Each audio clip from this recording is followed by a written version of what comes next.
Garcetti. Reclaiming my time. Thank you so very much.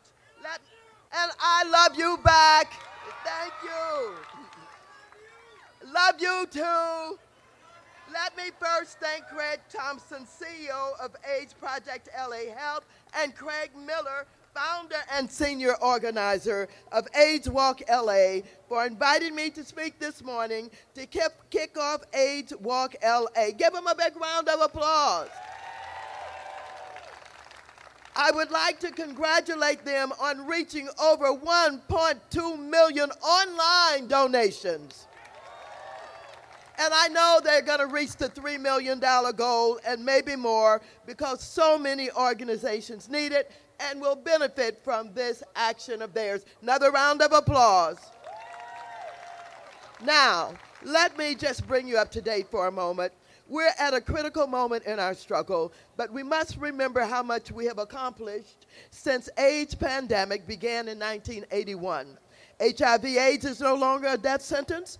Advances in research, treatment, and care are allowing infected individuals to live longer and healthier lives. According to the Kaiser Family Foundation, the age-adjusted HIV death rate has dropped more than 80% since its peak in 1995.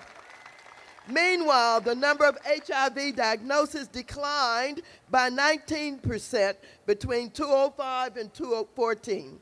However, we still have more work to do. Every year, there are 40,000 new HIV infections in the United States, and each of these infections is a human being who needs to be screened, retrained in medical care, and virally suppressed.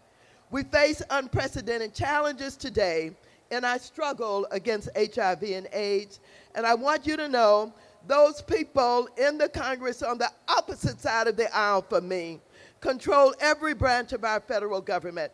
And we have, unfortunately, an unstable, erratic person in the White House.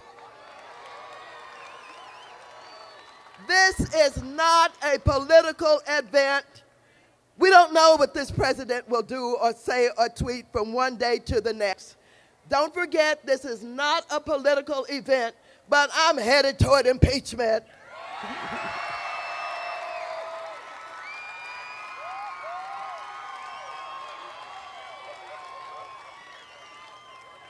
Another challenge we face today is the Republicans' determination to repeal the Affordable Care Act, commonly known as Obamacare.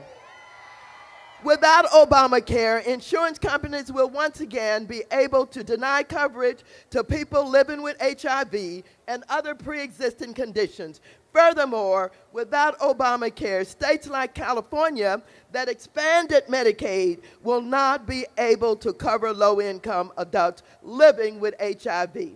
And so, the House Republicans' Obamacare repeal bill, which passed the House in May, would cut $800 billion from Medicaid and cause 23 million Americans to lose their health insurance. So far, the Senate has been great. It has refused to pass the bill.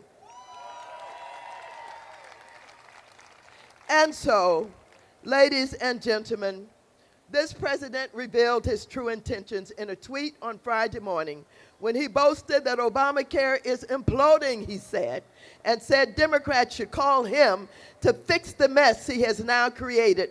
I'm not going to call him. I'm calling him out.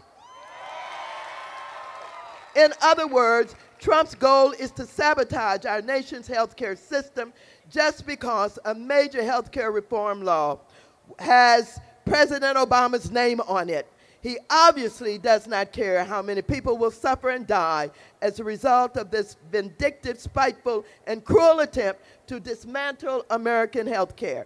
So we must confront the challenges we face today, just as we have done in the past. We must fight to protect Obamacare. We must fight to stop budget cuts to all of the federal programs serving people affected with this disease. We must expand prevention, screening, and treatment efforts, and we must fight to make sure all people living with HIV receive the care that they need. I want to thank all of you out there who have suffered, who have seen friends die, who have watched relatives die because they did not have the care that they needed. But we're going to continue to fight no matter who's in the White House. We're going to continue to struggle to make sure we get rid of HIV and AIDS once and for all.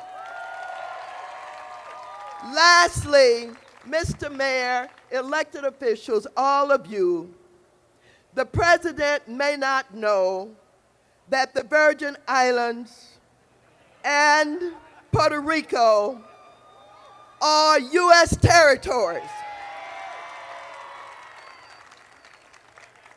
But many of my colleagues and I know that they are Americans. We will not abandon them. We will fight for them to have health care and AIDS prevention money. We will not let them down. We're going to work hard. We're going to shame this president. We're going to do everything possible to extend a helping hand to people who desperately need us. Thank you all so very much for being here today. And don't forget, we can win. All we need to do is stay woke,